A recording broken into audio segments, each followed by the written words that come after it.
Hello, everybody. Welcome to week 23 here in the quarantine house, somewhere in the woods. Oh, I have to reach through and mute myself. Okay, there, I'm muted. I have a couple things to tell you before you all jump in. I'm waiting for you all to arrive because you know me. I like to see you come in the door. It's the only way I know I'm actually live is when you start chatting with me. So I'll just wait for you to appear. Okay, so the first thing I need to tell you is I am going to take 2 weeks off. So there will be no quarantine live next week or the week after because I'm in my final big push for virtual affinity. And I have to, nose to the grindstone. I have to start working. Oh, there you guys, you're all coming in. Okay, hello from Florida, hello from Portland, hello from Washington. So that's my first bit of news. So for those of you who are just joining my channel for the first time, welcome. Welcome to this crazy experiment. So what happened was 23 weeks ago, 23 weeks, I wonder when, how when parents talk of their children's age in months, oh, he's adorable. How old is he? He's 23 months. And then I think after 24 months, people say, oh, he's 2 years old, right? So I wonder when I'm going to stop talking about quarantine in weeks and just go ahead and start talking about it in months. Because we're all going to be rounding into 6 months pretty soon. So anyway, for those of you who are joining me for the first time because of my special guest, because I know some of you all show up not for me, which is totally cool. This grand experiment started about 22 weeks ago when my husband and I, our beloved city of New York City was going into lockdown. And so we headed into the woods because we live in an 850 square foot apartment and there was no way that the two of us could work from home. So we headed to our house up here in the woods and little by little, we've kind of moved because a friend of mine I said, oh, we've been in quarantine since March. And he texted back, that's not quarantine, that's you moving. So it's true, little by little we've moved. But there's no way we could both work from our tiny apartment in Brooklyn. So I thought, we'll probably be up here for 4 to 5 weeks. And I'm feeling isolated and lonely. All of you guys might be as well. So I thought, I'll hop on the YouTubes and say hi to you all every week. And thus began Patty's Quarantine Live, where I'm still at it. So I am going to take the next 2 weeks off, and then I'll come back, and we'll all be together again. But you have no idea how much work it is being a one-woman event coordinator. Okay, so I'm just catching up. Oh, you guys are all coming in Washington, upstate New York, Illinois, Michigan, whoops, glasses on, Missouri, Massachusetts, Tennessee, New Mexico, New Hampshire, Dubuque. You just, thanks for saying I deserve a break. I'm not actually taking a break. I'm just in the final push to affinity. But I am thinking that I'm going to try to take a vacation in late September or October. Hello from Mass. Hello from Denmark. Okay. So you might notice I'm wearing a tiny wee bit of color work today. A little bit of, well, this looks like it's not Ferrell, but it really is because it was only 2 colors. That single dot of black that interrupts everything was done with duplicate stitch. And that's what I suggest in the pattern, because who wants to strand 3 colors at once? Well, maybe our next guest. But I love color work, but I don't design color work that much because it's not my specialty. And I feel like it's something that I definitely want to get better at. And when it came time to put together virtual affinity, my retreat in Maine, I really wanted to have people who do things that I don't do, that I can't do, that I know nothing about. So my guest today was literally the first person I thought of. And it was a series of begging and stalking before she finally said yes. There was a lot of stalking, and she's really in demand and she's really busy. So the first time I asked, she thought like she probably couldn't do it. And then I just asked like 3 more times until she finally said yes. So I'm very excited. And without any further ado, I wish to welcome, here we go, Mary Jane Mucklestone. Woo! And the crowd goes wild. Hello. And once again, I forgot to tell you an important thing because I'm so profesh. I completely forgot. I forgot to tell Christy too, that if you wanted to, and you do not have to, I have my YouTube window open because all the live comments come in. And so I'm, but I'll just, you know, when people say something, if you don't want to have YouTube open, which you totally don't have to, I say like, oh, I want to. That's saying hi, Mary Jane. Jinjin saying hi from Maryland. Love Mary Jane. So what I do is because I can't deal with the 30-second delay, it like emotionally disturbs me. I have my YouTube window open and then I have the Zoom window covering up the YouTube video so that I just have the comments loading because I can't deal with the 30-second delay. It freaks me out. Okay, so Patty Lyons. If you just the link opened earlier, but then here we go. Is that it? No, that's I do. Oh, look, there we are. Because I can't deal with the 30-second. Okay, now you have to mute it. That's the other thing I always do. I always have to leap to mute the video. Okay, thanks. Sorry, we're very professional here in Patty Lyons YouTube land. A friend of mine said, you know, you don't even say like, if you like it, please subscribe and hit the thumbs up. Like I never remember to do that either. So right. There you go. Like it took me long enough to learn like the Zoom chat. So now oh my God. I can't, I mean, so let me just ask you this. Yeah.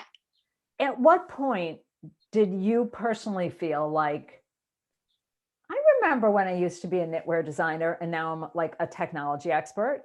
Like, did you have that moment where you felt like, what happened to my life? No, because I'm still not there. Clearly, I didn't know. I mean, I'm better at it. I understand that the foibles aren't just my foibles.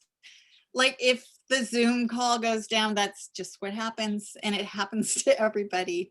I mean, some people are lucky maybe, but. You heard it happen for the whole world, right?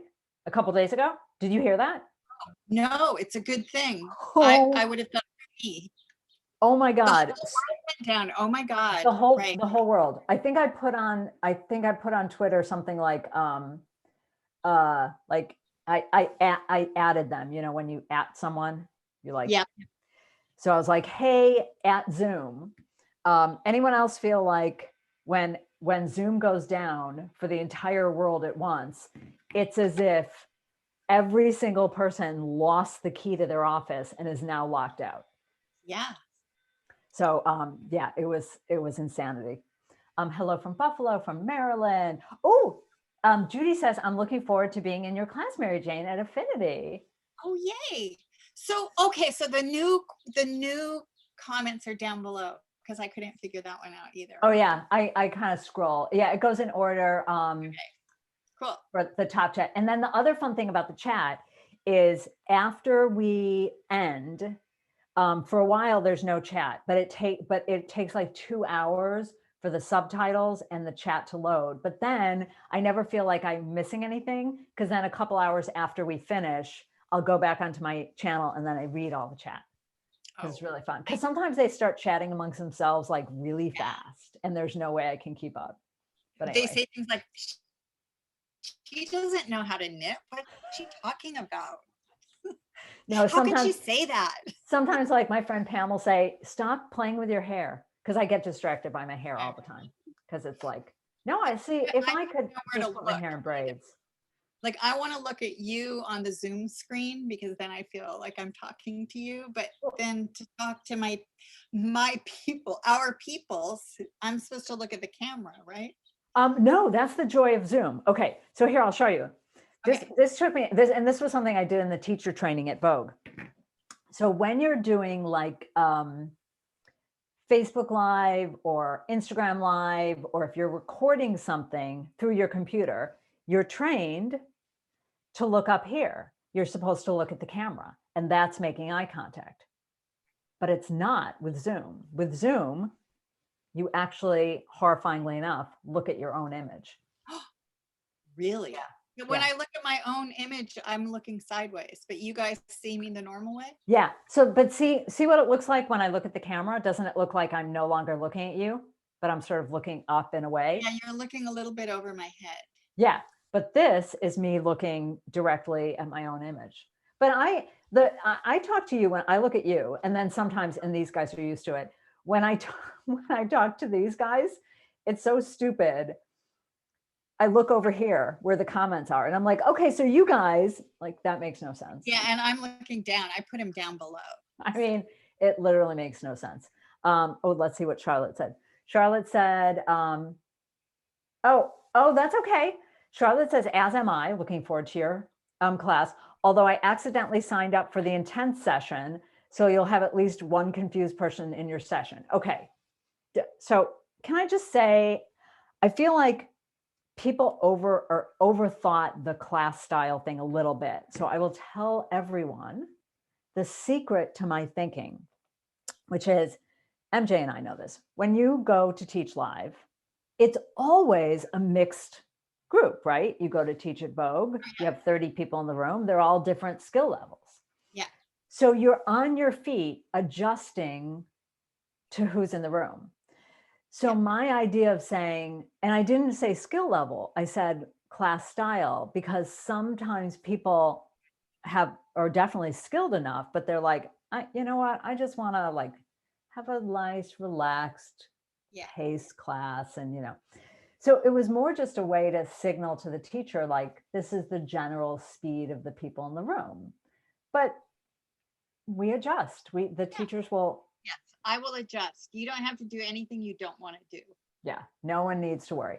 PJ says, oddly enough, my brain has adapted to you looking at the comments. Yeah, that's true. Anyway, welcome. My friend gave me the necklace. My friend from Australia brought this back for me. It says knitter. Oh, I love it. That's so cute. I don't have anything cute. Someone asked me once in a comment, what's the story behind my necklace that I wear every day? And I said, the story is I fled New York City on March 15th, and this was around my neck, and I don't own a lot of jewelry, and I certainly didn't think to pack any. Right. That's the story. Anyway, you were away from home for a long time. Yeah, I went out really to do Vogue Knitting Live. This is bugging me. I can see my paintbrushes behind me, and there's one that keeps being like right under like my head from my view, which I didn't think is a good look. So I'm moving my paintbrushes. Oh my God. Okay, excellent. So I went out for Vogue Knitting Live and another event that was in Port Townsend, and I think there were 3. I'm like, I can't remember anything. And were you doing Steph's retreat? Because that was in Port Townsend, the Strung Along. Oh, you just froze. I hope you come back soon. It's always fun when people freeze in like a fun position, as you are right now. Oh, there, you unfroze. Oh, for a second. I don't know if you can hear me. Oh, by the way, type in the comments, is she only frozen for me or frozen for all of you? Because I don't know. I never know. Well, I'll just chat with you guys while I wait. I'll check with the comments here. Oh, Judy's never done color work. Hillary has the same necklace. Oh, now we lost her. Okay, I'm gonna text her and see if we can get her back. Oh, there she is. She's back. She's back. And she is, hold on, you're still muted, honey. Unmute yourself there.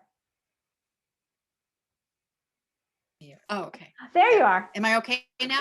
You're back. Yes. Hey. Oh, Okay. yeah, If that I asked. happens again, I'm gonna hook to my phone. That's what Steph had to do. Yeah. Yeah. Okay. So 'Cause I'll then- do that if that happens again. So Okay. what was I talking about? Going to Seattle. So I went to Seattle. I like already knew all about the pandemic in January because I follow people on Twitter who like crows, the birds, crows. And it turns out that a lot of them are one of the main epidemiologists or who are the people that know about viruses. Well, one of them is a crow person. So he and his friends or whatever, other UW doctors were talking about it on Twitter. And then I joined this group of doctors who were talking about it. So I knew already, it was like, oh yeah, get the toilet paper before you leave, stock up on food before you leave. And then I went to Seattle and got my whole family there organized, telling my daughter they thought I was crazy. I'm like, no, it's going to spread. Like, you think it's going to stay in China? No. Well, I mean, January 28th is when the WHO told the United States. Yeah. But I knew went la, la, la, la, la, la, la for like 3 months. In January, you should have been following the crow people on Twitter. They were all over it. So I'm just weird like that. I like follow earthquake. I have an earthquake app, so I know when the earthquakes are. When the big one was in Japan, my son was in Eureka, and I called him up. I'm like, you're gonna have to evacuate. Get what you need together. And they're like, you are crazy. I'm like, no, you probably have 11 hours. But yeah, sure, they were evacuated. So how many disasters in a row do you have to predict before your friends and family stop saying you're crazy? They're starting to believe me because of the pandemic. So, yeah, because they really wanted to commit me. They just. So you went out for, because that Vogue was going to be in, I forgot the name of the suburb of Seattle, but it was the. Yeah. It was where the, what we thought was the first US outbreak, which wasn't. It was actually the second US outbreak. The first was in Santa Clara, California, where I had just come home from. So I had just come home from Santa Clara, and then, by the way, was sick as a dog. So I've always wondered, like, but so then you just stayed put. Yeah, because my mom is 90 something now. Let's see. Yeah, 92, 90. She's going to hate it if I get her. She won't care. We're going to say, let's round it down to say 90. Okay, so she's 90, and I wasn't going to jeopardize. I just wanted to stay there. I wasn't just going to flee. Plus, we had lockdown. We had lockdown in Seattle, and we weren't allowed to leave, and I'm a good citizen. So. Oh, right. So we were locked down actually before Vogue Knitting was supposed to start. So. Yeah, because that was do you remember the totally nutty nut bar thing? Was that Vogue canceled 2 full weeks before Comic-Con. Comic-Con was still like, no, we're 30,000 people. We're a go. Yeah, we have hand sanitizer stations until finally, I think it might have been the city was like, yeah, you're not gonna go. No. That's not a thing. Whatever. Yeah. Anyway, so when did you head back to Maine? It was a while ago now. I forget when lockdown was supposed to end, and I figured it wouldn't, so I postponed it. I didn't come back till May 5th. Yeah. Or 6th. It seemed like a while. Yeah. So that was a long time, and it was shocking it was awesome. I flew Alaskan Airlines, and they have, limited number of people on board. It's nonstop to Boston, but there's no buses any longer that go to Maine. Logan's totally under control. They're really strict. Got a rental car. That all went beautifully. And then I got here and, no one has masks on. And I'm like, oh, because at that time it was freaky not to see people without masks. It was, May. I mean, after being in Seattle, to come Right. somewhere where they don't have it on was just, it's like you'd get a shock and I wouldn't know why. What is it? Oh, right. They don't have a mask. I'm trying to remember when in New York it became, well, first of all, I'm trying to remember when the governor did the mandate, which I'm now not remembering. But yeah, it was later than May. It was later than May for New York, because that was the when Cuomo was asked if he had any regrets or he thought he made any mistakes. Funnily enough, he's a politician who admits a mistake. Right. Crazy world. He said he wished he had closed the school sooner, and he wished he regrets that he didn't do the mask mandate earlier.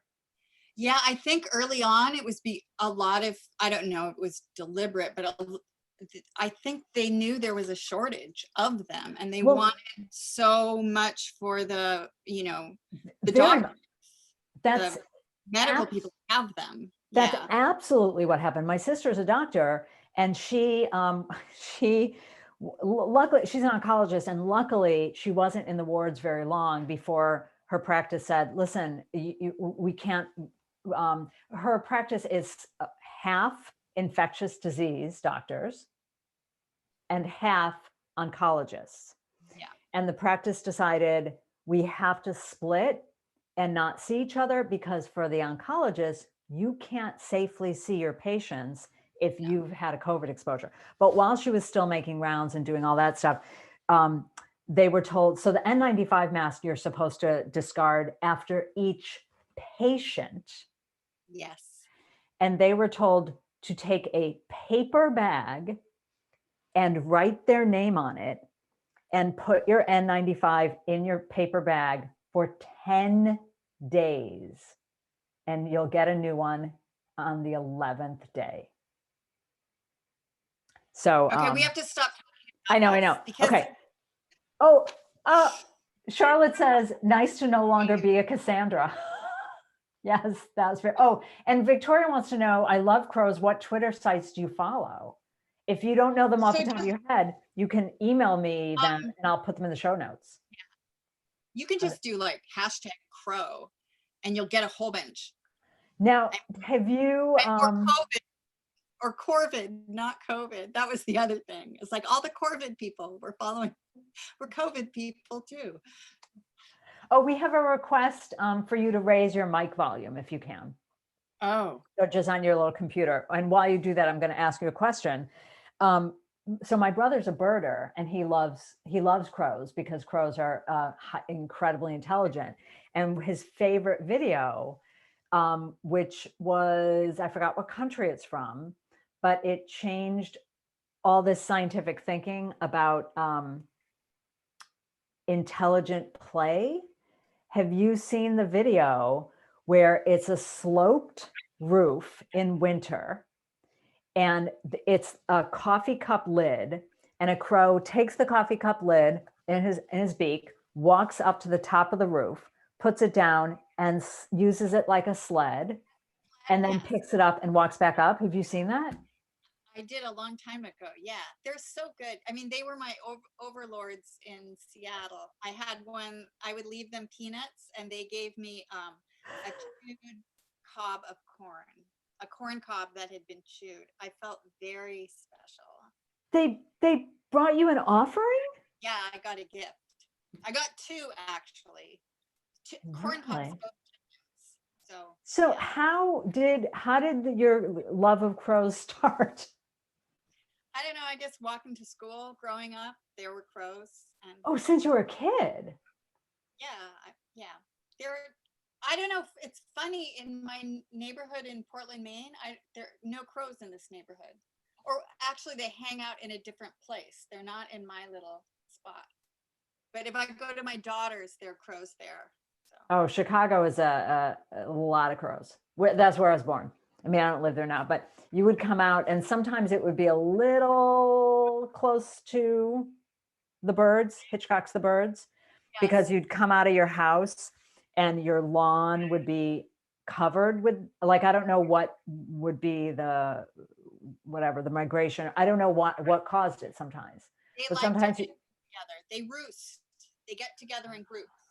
And they also tell their children about bad people. So don't ever cross a crow, because they will tell everyone, all the other crows, and they'll pass it on to their children. So okay, I swear my husband and I always joke about this because we have hummingbird feeders up here, and we were told that in the summer you have to be really careful and change the sugar water every 3 to 4 days, even more if it's hot, because if it goes rancid, they'll take a sip and they will tell everyone, don't, this house is garbage, don't come here. And you won't get back in their good graces for a full year. So every time until the next migration season. So every time one buzzes to the feeder and we've let it go empty, I'm like, honey, we're going to get that bad reputation to not come here. Yeah. So we get very nervous about that. Yeah, we have to be friends. We have to be kind to our animal friends. PJ said, I've heard that crows remember people that are good to them or bad to them. Absolutely, they do. I don't know why they attacked your little dog when you were a kid, though. I feel bad about that. Oh, I wonder if the dog barked or something. Yeah, Lisa wrote Murder of Crows. That is one of my favorite names for the group names. Yeah. I have an obsession with group names. Yeah, I know things. They're awesome. There was a whole podcast once that was just about group names. I like very geeky podcasts. Yeah, that's about up my alley. So what'd you miss most about Maine when you were away? I guess just mainly my studio, to have a lot of space to work in. My mom lives in a tiny, cute, darling house in Seattle with a cute, darling, they take all the plants out when they build new houses in Seattle. So it's got 40-year-old, 50, 60-year-old rhododendrons and camellias that are 12 feet tall. And it's a magical place, but I stay in the basement, which is tiny. Like, I can stand up, but I'm only 5'5", so you can't be much taller than me and be down there. Wow. So that was hard for me. That's what I miss the most. And my daughter. I mean, and my son travels around, so I guess he was in Montreal at that time, but it always seems like you're closer in Maine because you can drive to Montreal in 5 hours. So when I was in Seattle, I felt farther away. Yeah. Yeah, the whole like different time, and then the time zones are different, which makes phone calls and yeah. The workspace. I posted a picture on my Instagram story the other day because I came downstairs for a second to get something, and when you step away from a room and then you come back in, you see it, and you're like, oh my God. So I saw that the coffee table, every inch of the coffee table in our living room was like charts and yarn and knitting in progress, and then another thing. And we came up here because we don't have enough room for us both to work from home, but because I normally work from home, had my whole studio with the L-shaped table that has for my blocking table, all my filming set up. So here I'm on a folding table. I'm really impressed by what I've seen of yours, though. Like, out of your view, your bed's right there, right? Yes. Although, let me see, is this plugged in? Let me see if this is plugged in. I got really overwhelmed by the space and how horrifying everything looked. I'm going to see if I can switch my camera for a second. And it bummed me out. So hold on, I'm going to go to nothingness for 1 second. Don't worry. Okay. So my husband said, let's make that a little nicer. So we stacked the 2 beds, one on top of another, and put a little bedspread on. Oh, it's all spread out with prizes for Affinity right now. We have so many prizes. Oh, and that's the sweater for the video sweater class, which you can't see up close. So now I actually have a little more floor space at least, because Yeah. it was a little intense. But anyway, speaking of a little intense, how's it how's it going with the book, where everything seems to be hitting you at once, which is so fun, including affinity, which I feel bad about. Sorry. I mean, I should have known, but whatever. So yeah, everything's due today, and so I still have to send some things to Finland because Lane Publishing is doing it, and they're also doing some more photography, which is awesome. Most of the photography was done in Fair Isle. When was it? A couple of years ago, actually. And so Wait. it went through many generations of what was going to happen. I was going to self-publish it at one point, which I'm really not capable of doing. I mean, maybe I am, but if I were, I couldn't do anything else. And I'm always worried about money, so I have to take jobs. Wait, how long has this been in progress? I think we took the pictures 2 summers ago. Holy moly. Yeah. But it's not like it's been my nose to the grindstone the whole time. Wow.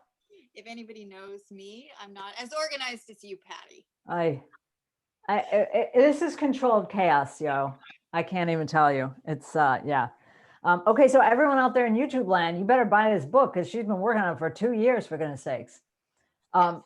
Is there anything here that we can see?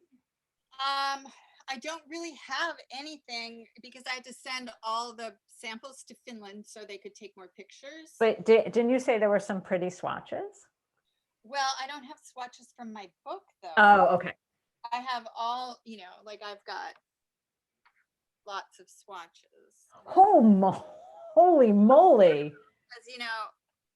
Because, swatches are what I do. Wait, hold up that first pile. That's like 6 inches deep.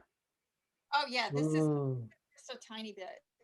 Like these are my book, my 200 Fair Isle motifs book, and well, this one is, and that one is. These are just swatches I like to do because I like to see what colors look like with each other. Oh, love it. Every way, because you can be fooled. You can think things will show up. For instance, like that green and gray, when you look at the balls, doesn't look very different than the yellow, but when you knit it looks really different. So like, I'm gonna knit that again. It's pretty, but it wasn't much fun to knit. That one's not so bad. Yeah. Some are just ridiculous because I love the whole black and white trick. Just blows my mind. But that's not foolproof. Sorry. Well, nothing replaces swatching, but wouldn't you agree that although if it looks good in black and white doesn't necessarily mean it'll look good when you swatch it, but if it looks indistinguishable in black and white, then that's probably not going to work? Or is even that not foolproof? It's less likely to work, but the camera doesn't see what your eye sees. So for instance, something that's super saturated, I would say any of the colors that are the color of printer ink, cerulean, yellow, magenta, those we see, our eyes see them as very, very bright, but the camera doesn't know that. The camera, so saturation doesn't feature in the camera like it does with your eye.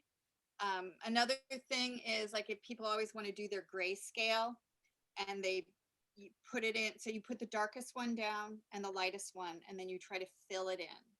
So the dark, the little less dark, the little less dark, the little less dark until it gets to the light, the lighter, the lightest. So do that, but do it with your eye first, then take a picture if you must. You can squinting really helps. Truly, it's truly. The if you must gives me a sense that you've had this discussion before. Yeah, so if you must take a picture, take a picture. And the picture will say, oh, you have this ball and that ball wrong. So you move that ball to where it told you to put it, and you move the other one where it should be.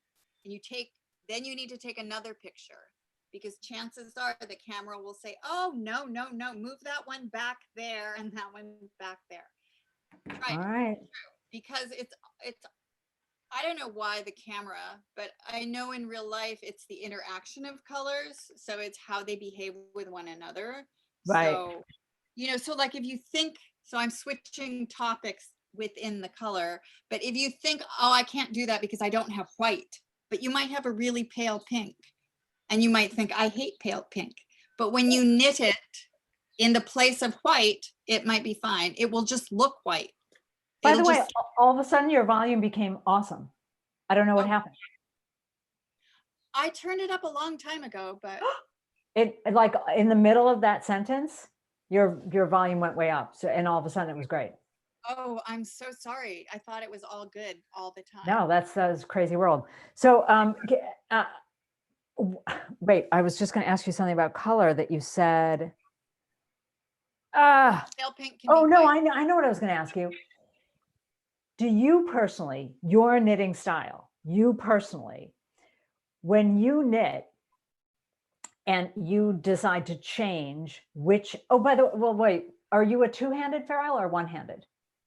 I can do either. I'm usually one, but Oh, okay. but it's the same difference. So continue your question. It will probably. Well, just I'm always interested to know people who do color work like all the time.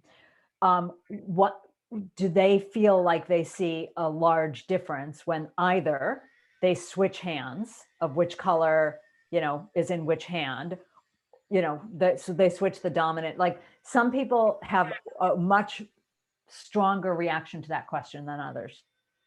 But do you Yes. think? So I believe there is such a thing as yarn dominance because on the back of your knitting, you're going to have two strands, right? And you really usually, I mean, it also depends how you knit. So first of all, I guess my question would be if your yarn twists, you may not have yarn dominance, but you're going to be driven in. I would be driven insane if I knit and had to untwist my work. Right.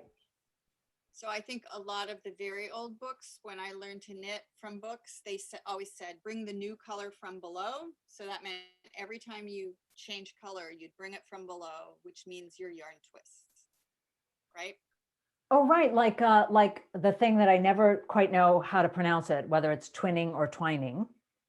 Which is actually different, but. Right. No, very different because there is no way for you to not twist. It's doing it on purpose and it creates this extra thick fabric. And then you do this super fun thing, which is like stick a DPN through it and stand up on a chair and let it untwist. Cause then it's on purpose. Like there's no way to not, because it's twisting in the same direction all the time, and your yarn will definitely twist, which is why most people try to get the Z-ply for that. Right. That's a whole other thing. But that's a whole other thing. So anyway, that's question number one. If you're twisting, you might not have a difference in yarn dominance in the two colors because each color is being treated the same way, but that will slow down. So in Shetland, that's the tradition I follow most, because they had to knit for money. So I feel like they developed techniques that made the work simpler and faster and efficient. So the way they say it is the pattern color leads, which means in my world, that means it's further to the left, but words are so imperfect. It means if you turned your work on and looked at the back, the color that's in the lower position is the dominant one. Okay, yeah. But not always. Like for Nora Gone, hers is the opposite. Just because she holds one in each hand, and whichever hand is her least favorite one to use, she overcompensates and it becomes looser. So you need to just practice and know that it is a thing. So you might have perfect tension and you don't notice it, but I usually have examples lying around. But do a swatch one way and do a swatch another, because it can look remarkably different. And what you don't want is like be doing something like I have a hat where I've knit the whole thing and then there's like one row where I switched hands because really? All I had to do was look inside and I could have, but I told myself, oh, I know exactly what I'm doing. I always hold the pattern color to my left, except when I do some Scandinavian knitting, I like it the other way. Sometimes, yeah. So I just find all this nerdy stuff really interesting. And then what about like the ply? If it's, sort of a lovely rustic 2-ply, a rope ply Yeah, versus, a smoother, rounder 3 or 4-ply, or, then that probably changes the whole world. yeah, Something it a changes the little, look of everything, but still, I think the underlying cause of yarn dominance is in fact a thing. So, very interesting. So by the way, we have a good question here. Kathleen wanted to know, love the eye and the camera insight. Is it true of a 35 millimeter non-digital camera? yeah, I would think so. I think it's probably got to do with color processing. I don't know. I just think that your eye is way more sophisticated than any camera, right? The camera is trying to mimic our eyes, but our eyes are better. So it's good to like reassure yourself, or if you're really confused, sometimes I will do it, but I will always do it twice, because if like I told you, if the camera changes it, change it, and then it wants it back. So you're the ultimate decider. You get to Yeah. decide. And also, the more you do it, like really line the colors up to try to understand which is darker and which is lighter, you're educating, you're learning to see better. And I mean, for me, was that me dinging? No, that was me. Oh, okay. Because I last time I forgot to turn off my email and I got a lot of dings. And for me, who loves swatching, I I get itchy anytime that the question is like the reason for the question is looking for a shortcut to avoid swatching. Because then I feel like, well, you're eliminating the thing that makes our craft our craft. That's like a okay, chef saying, I don't want to taste ingredients. right. Yes. No, I'm this one just is gonna, the fun part. It's right. way I mean, so fun. They're like trophies. Consider them like, trophies. Yes. Because if you don't like something, if you tear it out, you won't remember why you didn't like it. And you might do the same thing you did before again because you've forgotten. Ask me how I know. yeah. So, Okay, now yeah. all of a sudden, all I can think of is like, when you see those either paper mache or made of wood, the fake, oh my God, what's it called when you put a head of an animal on a, Oh, when you, mount them. when you, right. So I was in a restaurant once and it was a vegan restaurant. And so what they had was they had like the heads of, deer and they mounted, but they were all crochet. It was all like Oh, that, crocheted, yes. which I thought I'm was, sorry. oh, did I you get good dinged news or again. bad news? Uh-oh. No, but she's going to ding again. I'm going to have to wait. Sorry. So it's That's a all box. right. So, Oh, Hillary has a question that I know what you're going to say. Because Hillary, I had this conversation with MJ as well. All right, tell me when you're free. She's okay. reading. I love life. Time Oh, to check. taxidermy. Thank you. Oh, Yeah. taxidermy. I couldn't remember the name of the word. I was like, when you cut off the head of a thing and you stuff a thing and you mount a thing. Taxidermy, yes. Yes. Okay, so this is a conversation you and I had. So Hillary said, I taught myself to catch floats every 5 stitches. Is that not great? Question mark. I think that that's brilliant. If that's what you do and you like to do it, more power to you. So I think it's important to do what you like to do. I know a lot of people, I'm so sorry about the dings, you guys. Okay. As long as it's good news. If it's Yes, dings you for bad know, news, we'll be sad. it's Nora. And now she said, Oh, am I it's Nora? Oh, put her on. Tell her we're here. to be there? Okay, tell Nora, by the way. Nora said she was too busy to do the YouTube live. Tell her you weren't too busy. No, because I thought, anyway, I was all confused. Oh So my I'm God. glad Now I'm going to get in trouble with Nora. no, because we are too busy. It's I true. know. I just don't know how to say no. And I I know. can't just switch one event from another. So I'm like, yes. That's okay. We'll finish soon. But you were telling me about traditional Fair Isle versus more modern Fair Isle, where the motifs are larger, and that you don't have to trap floats in. And I wondered if that had to do with what you were talking about, production knitting that's thinking ahead for speed and efficiency, having motifs designed in such a way that does not require trapping floats.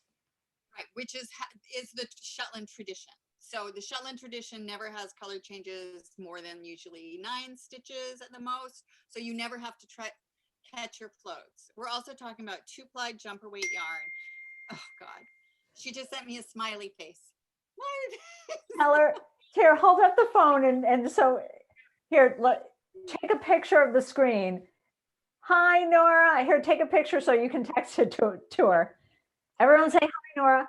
Hi, Nora. Of course, I don't know how to do it. Take a picture. That's okay. Oh my God, I love you so hard. I have so much to show you when we're together. When I think it was it, I'm trying to remember whether it was Bristol or I think it was Bristol at a Make Wear Love once. It was me and Bristol, and it might have been Nora. I'm trying to remember who was there, but Bristol took my phone. Oh, my phone's not here. And she made me a Bitmoji, because I was like, what is Bitmoji? I've never heard of it. And she made a Bitmoji for me. And I looked at it. Oh, and Steph was there that year. And I said, and she showed me how to build it. And she's like, oh, so if you want to pick some features. And I picked like the eyes and everything. And I showed it to Stephanie. And I chose eyes that had bags underneath it. And she was like, you made yourself look 800 years old. I'm like, that's how I look to myself. So they made me change the eyes. Oh, look, everyone's saying hi, Nora. So oh my God. Freaking out. I'm like, I said, I don't know really how to turn that noise off on my computer. Oh, do you want to know? Are you on Mac? Yeah. So I do in system preferences. Yeah. I go to notifications and I put do not disturb. And that's what I always do when I teach. When they pop up, I get really distracted. So even if I have my sound off, see, do not disturb. It's a beautiful thing. But what if I forget to turn it off? Well, that does happen to me a lot.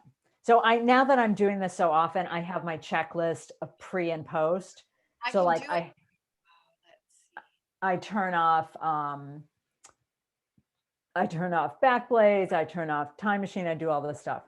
Ooh, Eileen has a question. Do you use a color wheel in choosing colors for a sweater? I just ditched a pattern because I was overwhelmed in figuring out some good colors. Any tips in addition to swatching? So any tips on like how to start with what colors you're even going to start to swatch with? So I start by, I'm trying to do this. I'm trying to do what you told me to do. Okay. What did I tell you? To put on the do not disturb, and I did it for an hour. So maybe it'll work. So I start with what I like. Impressed by us. We're so professional. Anyway, I start what I like or what I think I have the most yarn with. Like I could finish something if I had it, right? Honestly, that's how I start. There's a practical answer. Right. So, and then like if you're trying to use your favorite colors, you need to swatch with them because they may not have enough contrast, so the pattern might not show up like that one I showed you. Like you go to all the trouble. Well, actually, I have a really good example. So this, like my favorite colors were these rusty colors, but you can see that you can't see that this is actually a complicated OXO pattern. What's called an OXO pattern, and shows up way better on this camera than it does in real life. Wait, you know what? I'm going to make you big. Hold on. I'm going to, can I pin you and make you really big? Oh, there we go. Oh, cool. Oh, I see what you're saying. So those are my favorite colors. And these are all the colors I had. Right down here, I started with a corrugated ribbing. And then I realized there wasn't enough contrast. So I learned up here. So there's contrast there, but it's so different than the rest. It makes its own pattern. So this one worked. And then this one, I tried to do a big one again. I knew I needed a bunch of darks and a bunch of lights. So you need two groups when you're doing color work. So I guess the first thing to do is separate your colors into lights and darks, and then try to start swatching. That's a good tip. Yeah, and then start swatching. But often to make your favorite colors, I had a house fire and this burned up. And of course, like the best part was there, which you can barely see, but I finally figured out how to really make it work. And so by up here, I could do it.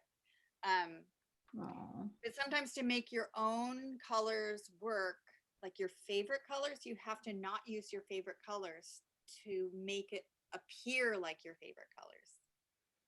Wait, because you're always using two. I know it's say too that much. again. You lost me. So sometimes if you choose your favorite colors, because you're using two at once, it doesn't end up looking like your favorite colors. Oh, okay. You know? Yeah. So oftentimes you have to kind of push beyond your, like if you like really muted colors, maybe take your favorite a little beyond your favorite color, but pair it with like group of grays and it will tone it down. Hence the term tone. See, this is where I'm a little sad that if I had been clever and designed the retreat schedule in such a way that I was doing nothing but being the MC, I could take your class, but my little tips session will start only a half an hour after you guys start. I did that staggering so that I could, make sure that everyone was starting right. But, people think, I don't know if you ever experienced this, but people think just because you're a knitting teacher that you know all the things. Yeah. But I don't know anything about color. And it's really the thing that is the most uncomfortable for me because it's the most outside my comfort zone. So yeah, it would be. Main answer is somebody asked, do I do written records? I don't need a written record because I have the piece. So the piece tells me everything I need to know. Sometimes I don't weave in ends so that I can tell more easily what color I actually used, because when you see it in the knitting, it appears different than the single strand. So that's a tip. So keep the strands long so you can identify what yarn it is. But I also use the same yarns over and over. So if I were to use not my common Shetland wool, I would write it down. So I That's what I was going to say is that you, because I've seen you post on Instagram, you have those fabulous, color cards, right? So for you having the real strand, you are matching the real. Look at that. Oh my God. I mean, come on. But for those of us that aren't Mucklestone, who can have a yarn company send them. Yeah. So then I sew it to the swatch, or I try to. I have like, so my friend makes this yarn in Maine, and so like you knit a little swatch, so you have a whole thing and you make its name. Aww. So I would do that, but I have to like sew the things together because it'll just get lost. Oh, because there's no weed. Labels on, or I'll sew a tag onto it so Yeah. that yeah. Oh, now here's it. This question I think might have come in right before you answered it. Because no, sorry. No, this is a different question. So, do you always stick to using the same company yarn within a project, or do you sometimes mix different companies as long as their weight and fiber content is similar? So before I was professional, I did whatever I wanted. We say profesh. Profesh. Yeah, I just use, because it's to please yourself, right? So, and then I used to just knit. I didn't swatch because I didn't, but now I do. That's just a secret.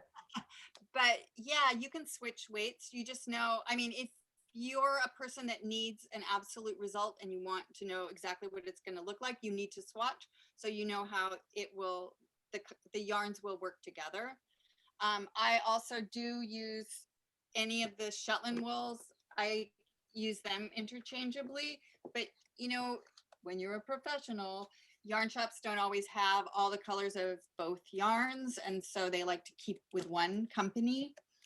You can swap some out. There are some colors that don't exist in either of the two, but you can make something pleasing. You know, it doesn't have to be exactly what I made. Now your sound got great again. So I'm wondering, are you using an external mic? Because I wonder if it has a teeny tiny short in it. Because it just No. got great again. It just like got really loud again. No, it's just this desktop. Okay, we can do a little, in our teacher meeting, we'll do a little troubleshooting. Now, this is a great question from PJ, which I'm going to tell you my story of failure, and then you can answer the real answer. How do you test for color fastness is the question. And I used to write a blog series called Patty's Big Box of Knitting Fails. And I had knit a gift for a friend of mine, like a faux isle tam, right? So it had white, and then it had a color changing yarn. So it looked like I changed the color, changed the yarn every, whatever, 2 to 3 rounds, and it looked lovely. Now the yarn that was the color changing yarn was in my stash. It was left over from when I used to be a manager of a yarn store. It was a sample, didn't have any ball band. I had no idea what fiber it was, whatever. So I took a clip of it and I cut it and I wrapped it around a piece of white. I cut it, I got it soaking wet, right? And I tied it in a knot around a little piece of white rag, and I let it dry, and I untied it, and yay, no mark. Yay, it's color fast, except it's a color changing yarn. And I didn't check all the colors. And every time that color changing yarn went into the red, only the red ran. So the tam, every time it went into the red, it was pink around the. So yeah, I would swatch, and I would swatch with the whole, like, so sometimes if I want to know what a yarn is going to do too, if you have a color changing yarn, I really do. I know, call me mad. I use the number of stitches I want, and then I knit it to see how it changes. Yeah, I mean, it's the only way you know. But so how do you test for color fastness? So I don't, because I know my yarns are color right. fast. But like I wouldn't use probably indigo with white. I would definitely make a swatch and see what happens. Yeah, the red was sad. I mean, it's just, it was a long time ago. I didn't know what I know now. And it was like a little live and learn. Like I felt very clever about my test, about getting it soaking wet and tying it around a rag. And, but the only non-cleverness is I didn't check all the colors. So that was sad. Hillary's asking if I'm coming out with a pattern for a wing and a prayer, and yes, but it's down the road a piece. So ooh, maybe the beginning of the year, if next year. Nice. All this stuff started happening, so I got really busy all of a sudden. Yeah, which is good. I'm not complaining. PJ asked, are you recording the sessions and then you can go to all the classes later? No, because that's a commitment and a promise that I make to the teachers as the event organizer, as I would wish an event organizer to make a promise to me when I teach, in respect for copyright, that the classes are not recorded. Because what if I get clubbed on the head? Like, even if I say like, I'm just recording it for me, I won't share it with anyone. And then someone steals my laptop. I don't know, whatever. I'm a better safe than sorry person. And we only have, we have very little to control in our lives as artists, and our intellectual property is all we got. So it has to be,